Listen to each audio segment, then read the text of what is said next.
ఈరోజు మనం పాలకోవా ఎలా చేసుకోవాలో చూద్దాం.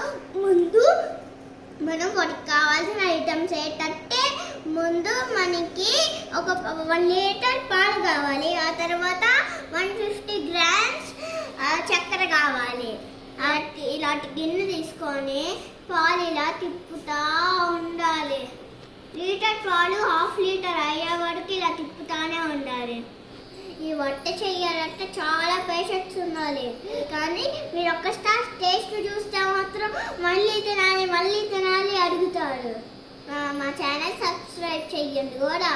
మమ్మీ నాకు ఈ స్మెల్కే తినాలేమో అనిపిస్తుంది మమ్మీ, తాగేమో అనిపిస్తుంది మమ్మీ.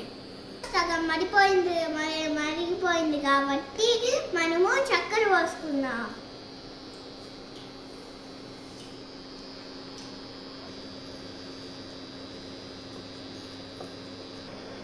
ఇది స్లోగా కలర్ చేంజ్ అవుతుంది చూసారా.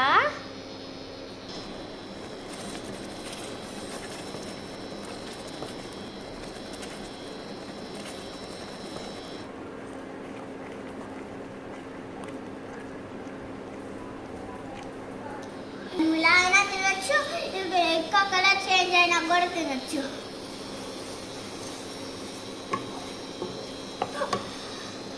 దీనైతే ఇప్పుడు తిని చూద్దాము.